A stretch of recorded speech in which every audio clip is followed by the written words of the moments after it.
एक time table और 4 class topper. एक ऐसा टाइम टेबल अगर आप फॉलो करते हो तो क्लास 11th क्लास 12th के टॉप स्टूडेंट्स में आपका नाम होगा। मैं कोई मजाक नहीं कर रहा। मैंने अपने टीचिंग एक्सपीरियंस में बहुत सारे बच्चों को ये टाइम टेबल फॉलो करने को दिया और हर बार वो पिछले साल से बेहतर रिजल्ट स्कोर करते थे। और अगर आप चाहते हो कि उस टाइम टेबल पर एक वीडियो बनाई जाए तो ये वीडियो आपके लिए है। Hello my dear students, welcome करता हूं मैं भारत पंचाल, योर केमिस्ट्री गुरुजी, अगेन आप सबका एक बहुत ही ज्यादा इंपॉर्टेंट वीडियो में। बेटा आप भी 6 से 8 घंटे की सेल्फ स्टडी करने की सोचते होंगे, डेली एक बढ़िया सा टाइम टेबल बनाते होंगे, वीकली तो बना ही देते होंगे कि हाँ ये फॉलो करना है, ये फॉलो करना है। बट होता क्या है, कभी भी टाइम टेबल फॉलो होता ही नहीं है, क्योंकि वो इतना हार्ड टाइम टेबल होता है कि वो कभी फॉलो ही नहीं हो पाता। जब आप टाइम टेबल बनाते हो ना तो आप ये बात भूल जाते हो कि आप कोई मशीन नहीं हो, और उससे भी बड़ी गलती करते हो, आप अपनी ब्रेन की पावर को सही से नहीं समझ पाए हो। देखो, हमारी ब्रेन की एनर्जी पावर वो टाइम टू टाइम फ्लक्चुएट करती रहती है, इसीलिए हमारा टाइम टेबल भी थोड़ा इंटरेस्टिंग होना चाहिए। तो कोई टेंशन की बात नहीं है, मैं आपके लिए एक बेस्ट टाइम टेबल लेके आया हूं जो स्कूल और कोचिंग के साथ फॉलो किया जा सकता है। और अगर आप चाहते हो बोर्ड्स में अच्छा स्कोर करना, कॉम्पिटिटिव एग्जाम्स में अच्छा स्कोर करना, इस टाइम टेबल के बाद इजीली स्कोर कर पाओगे।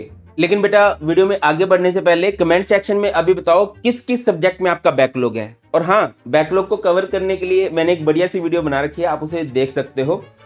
तो वीडियो में आगे बढ़ते हैं और इस वीडियो को हम 3 पार्ट्स में डिवाइड करते हैं। तो फेज 1 है बेटा, try to be a morning person. जितना जल्दी हो सके उतना जल्दी उठने की कोशिश किया करो। इसको गोल्डन आवर रूल भी बोल सकते हैं।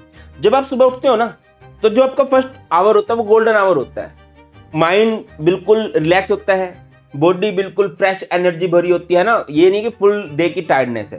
तो जो आपका उठते ही सुबह का पहला घंटा होगा, उसमें आप वो सब्जेक्ट पढ़ोगे जो आपको सबसे ज्यादा मुश्किल लगता है, जिसमें आपके सबसे ज्यादा बैकलॉग है।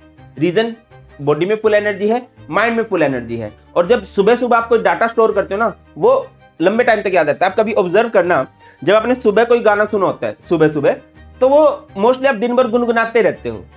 रीजन क्या है इस बात का कि माइंड में जब भी पहला डाटा जाता है ना, वो लंबे टाइम तक याद रहता है। तो आपने करना क्या है, सुबह कोशिश करो कि जल्दी उठो।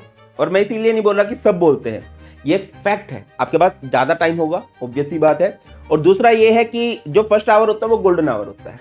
मोबाइल को छोड़ के पहले अपना सबसे मुश्किल सब्जेक्ट उठाना है, उसको पढ़ना है। मॉर्निंग वाले फेज को और इफेक्टिव बनाने के मैं आपको 3 स्टेप बताता हूँ। स्टेप 1, अगर आप आज से इसको फॉलो कर रहे हो, मतलब कल से फॉलो कर रहे हो, तो आज रात को जो भी स्कूल में या कोचिंग में नेक्स्ट डे जो टॉपिक होंगे वो आप लोग लिख लो, ठीक है। और फिर रात को थोड़ा थोड़ा सा देख लो कि यार ये टॉपिक है। और फिर सुबह उठो। सुबह जब आप उठोगे तो जो भी आपको सबसे डिफिकल्ट सब्जेक्ट लगता है, जो भी आपको सबसे मुश्किल टॉपिक लगता है, उसको सबसे पहले करो। अब आप बोलोगे क्या सर इतना काफी है? नहीं, इतना काफी नहीं है। फेज 2 पे चलते हैं। फेज 2 है स्कूल टाइम परफेक्ट यूटिलाइजेशन। देखिए यार, स्कूल में आपके 4 से 6 घंटे फिक्स होते हैं। अब हम लोग क्या करते हैं, अब स्कूल में ऐसा नहीं कि बहुत ज्यादा हर टाइम पढ़ाई पढ़ाई होती है। हम लोग क्या करते हैं, इवन ट्यूशन पे बहुत सारे बच्चे ऐसे करते हैं कि दोस्तों के साथ बातें करना, मौज मस्तियां करना, लंच टाइम में इधर उधर घूमना, कॉरिडोर में घूमते रहना, बाबू सोना के बारे में सोचना, ये बातें चलती हैं। बट आप खुद से एक बात सोचो कि क्या टॉपर्स बच्चे के अंदर भी ये हैबिट्स होंगी? देखो बेटा, सबके दिन में 24 घंटे ही होते हैं। बात यह है कि उन 24 घंटे का वो यूज कैसे करता है। आपको इन 24 घंटे का परफेक्ट यूटिलाइजेशन करना है। सेम मैं आपको बोलूंगा, स्कूल टाइम में भी जब भी आपको फ्री टाइम मिले, आपको वो पढ़ाई के लिए देना है। अब तो एग्जाम डेज बिल्कुल सर पर है, आप 1 सेकंड भी वेस्ट करना डिजर्व नहीं करते हो, अफोर्ड नहीं कर सकते। तो बेटा, जब भी 2 क्लासेस के बीच में टाइम मिलता है, होता ना कि एक टीचर जा रहा है, दूसरा टीचर आ रहा है, एकदम से पढ़ाना वो स्टार्ट नहीं करेंगे। तो उस टाइम में जो भी आपके पास 5 मिनट है, 10 मिनट डेली की डेली आपको पिछला जो काम है, जो एक क्लास पहले हुआ है, वो आपको करना है ना। मल्टीपल रिवीजन से आप टॉपर बनते हो, तो टॉपिक्स को बार बार रिवाइज करना होता है। एक दिन में टीचर बहुत ज्यादा काम नहीं करवा पाता, 2-3 पेजेस होंगे। तो उस टाइम में क्या किया करो, जो गैप टाइम होता है थोड़ा सा, उस गैप टाइम में आप लोग फॉर्मूलाज रिवाइज किया करो कि हाँ, पिछली क्लास में कौन कौन से इंपॉर्टेंट फॉर्मूला थे, पिछली क्लास में कौन कौन से इंपॉर्टेंट टॉपिक थे जो हमें सर ने कराई थे। अब आते हैं स्कूल के बाद वाला टाइम, यानी कि आफ्टर स्कूल, फेज 3।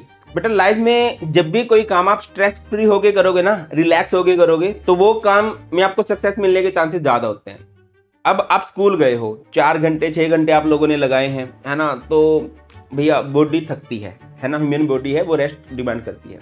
तो स्कूल से आते ही कोशिश करो कि आप सो जाओ, है ना। इसको पावर नैप बोलते हैं। आप रेस्ट कर लो, नींद नहीं आ रही है तो लेट जाओ। वैसे तो मोस्टली बच्चों को मुझे पता है, सब बच्चे बोलते हैं कि सर मुझे तो सुला तो कभी भी दो, तो सो जाओ, रेस्ट करो, एक रिलैक्स बॉडी होगी, फिर अगेन आपके पास एक बढ़िया एनर्जी आएगी। अब स्कूल के टाइम के बाद दो कैटेगरी में स्टूडेंट्स होंगे, एक वो होंगे जो कोचिंग जाते हैं और दूसरे वो होंगे जो सेल्फ स्टडी करते हैं। मैं आपको दोनों ही कैटेगरीज के लिए अच्छा सा टाइम टेबल बताता हूँ। कैटेगरी 1, कोचिंग जाने वाले बच्चे। तो जब आप कोचिंग जाते हो तो कोचिंग जाने से पहले जो आपके पास टाइम है, स्कूल से कोचिंग जाने के बीच में जो थोड़ा सा भी गैप होता है, तो कोशिश किया करो उस टाइम में अगेन कोचिंग में जो भी आपको फॉर्मूलाज कल रिवाइज किए गए थे, जो भी आपको टॉपिक, रिवीजन में ज्यादा टाइम नहीं लगता है, ठीक है। फर्स्ट टाइम जब कोई टॉपिक पढ़ते हैं तब उसमें टाइम लगता है, बट टीचर ने समझा दिया है तो वो 20-30 मिनट में सारे टॉपिक्स रिवाइज हो सकते हैं। अब पॉसिबल है कि आपके कोचिंग में 3 से 4 घंटे जाएंगे, तो उसमें आपके पास कोई ऑप्शन नहीं है, आपको जो टीचर पढ़ा रहा है आपको वो डेडिकेटेड वे में पढ़ना है कि टीचर जो भी पढ़ा रहा है मुझे बहुत अच्छे से समझ में आ जाए, ठीक है। उसके बाद क्या करोगे, आप जब घर आते हो तो आपके पास लगभग 4-5 घंटे का टाइम होता है, तो इसको भी आप 4 पार्ट्स में डिवाइड कर सकते हो, है ना। 4 घंटे हैं। पहले घंटे में आप क्या करोगे, जब आप कोचिंग से आए हो, खाना वाना खाया आप लोगों ने, हल्का फुल्का रेस्ट किया, पहले घंटे को इसमें करो 40-20। 40-20 मतलब पहले 40 मिनट सारे का सारा पढ़ोगे, जो भी कोचिंग पे हुआ, जो भी स्कूल में हुआ, 20 मिनट्स उसके क्वेश्चन लगाओगे, जो आपका सबसे फेवरेट सब्जेक्ट है, उससे पढ़ के बोर नहीं होगे ना। फिर थोड़ा सा डिफिकल्ट सब्जेक्ट पकड़ लो, जो दूसरे घंटे में आप लोग अगेन 40-20। 40 आप क्या करोगे, जो भी आपको मुश्किल लगता है उसके टॉपिक को समझोगे और 20 मिनट्स उसके क्वेश्चन प्रैक्टिस करोगे।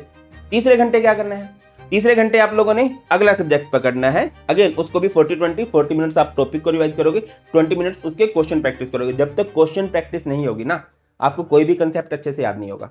3 घंटे हो चुके हैं। 4th घंटे में क्या करना है, अब कॉपीज कर दो साइड में, एक रफ कॉपी लो, जो भी आपको याद आ रहा है कि हाँ यार मैंने इन 3 घंटे में ये पढ़ा है, ये इनकी क्रिस्प बातें हैं, ये क्रक्स है, वो सारे का सारा रफ कॉपी में लिख लो।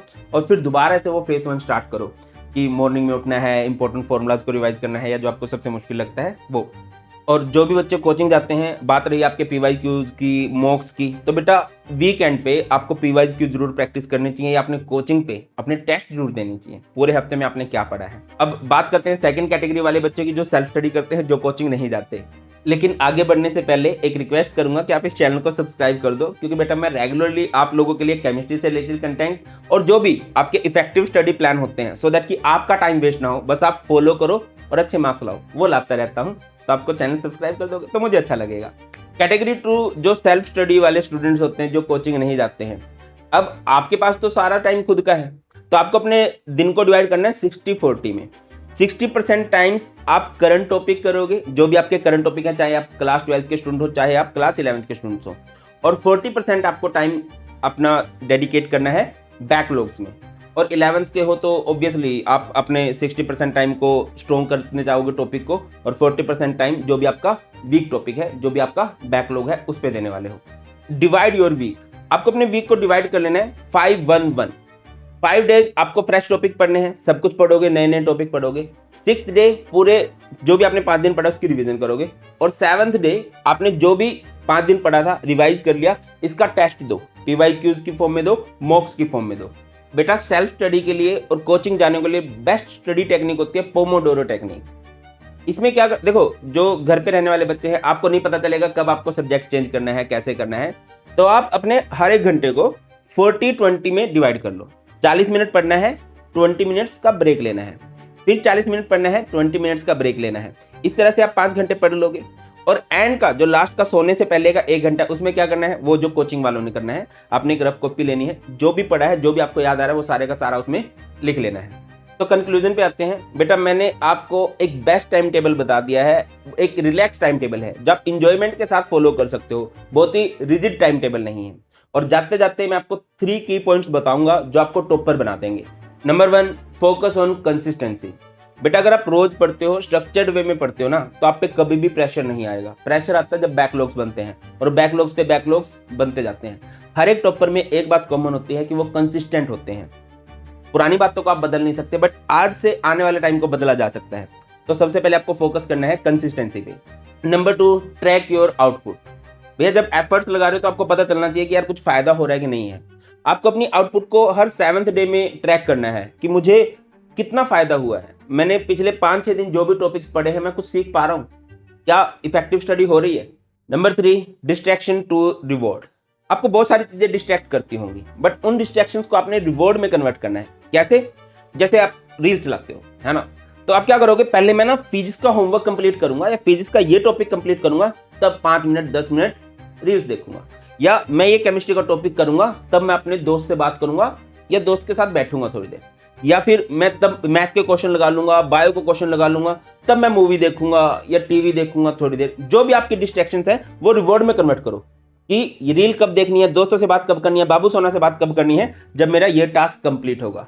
पहले task then distraction means reward. जाते जाते एक और जरूरी बात जो मैं हर वीडियो में बोलता हूं, ज्यादा पढ़ने से अच्छे मार्क्स नहीं आते, सही तरीके से पढ़ने से अच्छे मार्क्स आते हैं।